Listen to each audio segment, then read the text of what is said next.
Welcome grade 10. Sa video na ito, ituturo ko sa inyo kung paano kuhanin ang arithmetic series.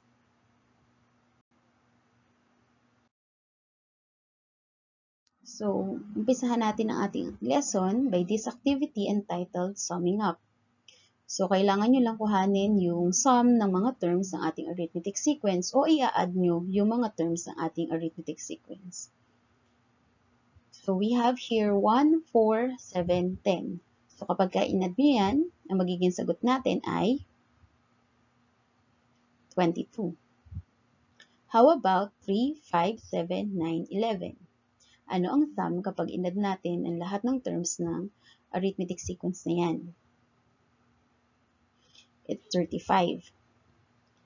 10, 5, 0, negative 5, negative 10, negative 15. So, 10 plus 5 is 15, plus 0 is 15, minus 5 is 10, minus 10 is 0, minus 15 is negative 15, so the answer is negative 15. How about this fourth one?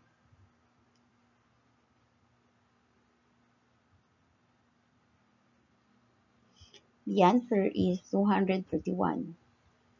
How about this fifth one?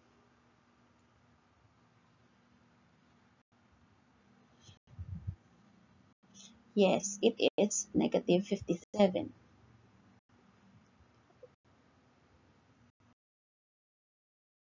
Kapag kinukuha natin yung sum of all the terms ng isang arithmetic sequence, sinatawag natin to as arithmetic series.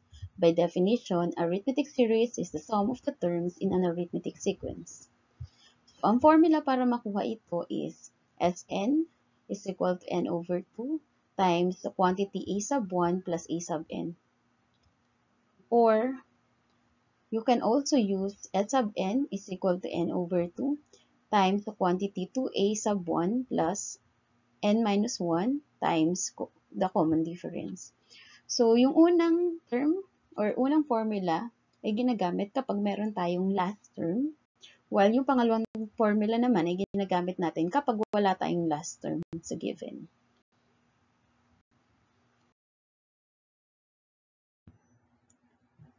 So, let's start with this example. Find the sum of all integers from 1 to 100. Diba ang hirap naman kung i-add natin lahat ng terms dun sa numbers from 1 to 100 kung ima-manual natin siya ng addition. So, kaysa ganun ang gawin natin, you can use our formula. So, let's find first for the last term. So, dito meron tayong last term which is 100. Our first term is 1 and our number of terms is 100. So, pwede natin gamitin yung formula na S sub n is equal to n over 2 times the first term plus the last term. So, ito yung gagamitin natin since meron naman tayong last term, which is 100. So, substitute lang natin yung value. Yung n natin is 100 divided by 2. Yung first term natin is yung 1.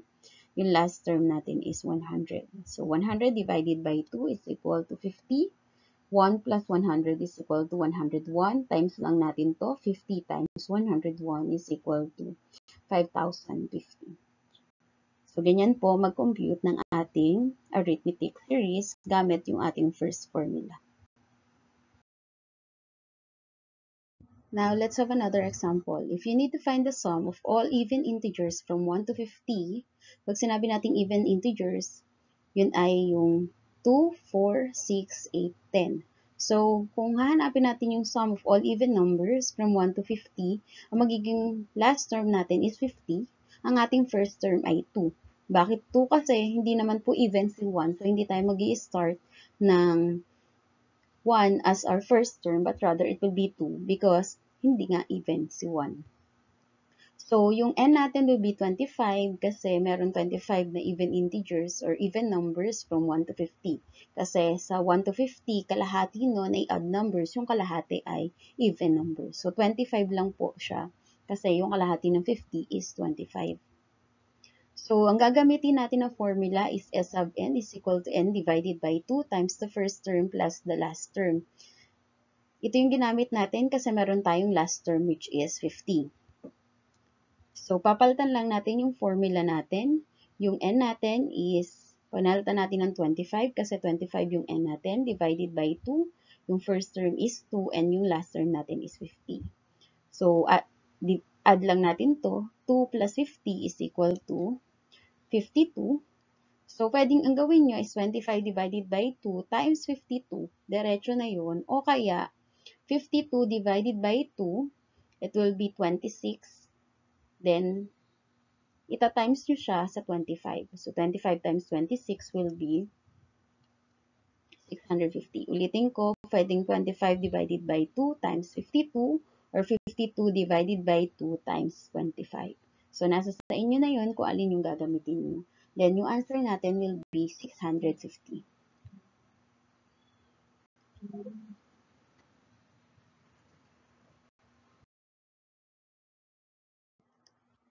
Let's have another example.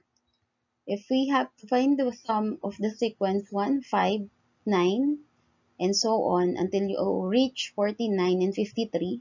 So, sa given na to, wala tayong n. So, meron tayong first term, which will be 1, and last term, which is 53, pero wala tayong number of terms. So, ang hirap kung iisa-isahin natin lahat ng numbers na yan to find for our number of terms or n. So, I will give you another formula which will be n is equal to a sub n minus a sub 1 divided by d plus 1 to find for the number of terms ng sequence na yan. So, yung last term natin which is 53, so substitute natin dun sa formula. Yung last term is 53 minus yung first term natin which is 1. Yung common difference natin since nag-a-add tayo ng 4, that will be 4, yung ating common difference, plus 1. 53 minus 1 will be 52 divided by 4 is 13. 13 plus 1 will be equal to 14. So, therefore, ang number of terms natin ay 14. So, papalitan na natin yung n natin dito ng 14 divided by 2. Ang first term natin is 1 and our last term is 53. 1 plus 53 is 54. 14 divided by 2 is 7. 7 times 54 will be equal to 378. So, therefore, the sum of the sequence is 378. So, let's have our last example. Find the sum of the first 20 terms of the arithmetic sequence 15, 19, 23, 27. So, sa given na to, wala tayong last term. So, ang gagamitin natin is yung formula to kanina, which is S sub n is equal to n divided by 2 times the quantity 2a sub 1 plus n minus 1 times the common difference.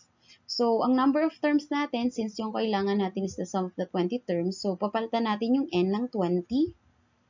Yung 2, same pa rin. Yung first term natin is 15. So, pinalitan natin yung first term ng 15. Plus, yung n natin is 20 minus 1 times the common difference na 4.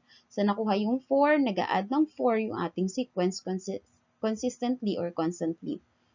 So, 20 divided by 2 is equal to 10. 2 times 15 is equal to 30. 20 minus 1 is equal to 19. Then, copy natin yung 4. Then, next natin, times natin itong 19 times 4.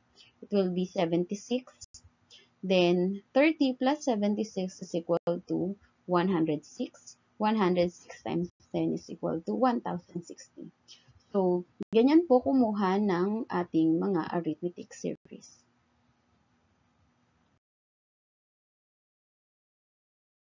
Ngayon, kung naintindihan nyo talaga yung lesson na ito, kindly answer this exercise.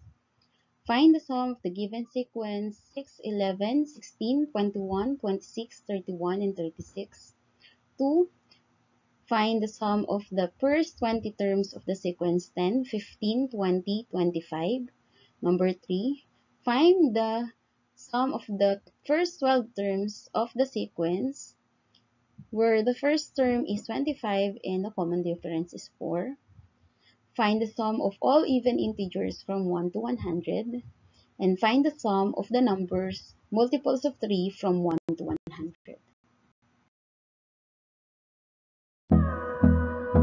That's all. Thank you for watching. Sana may natutunan kayo for our lesson today. Kung may questions man kayo, kindly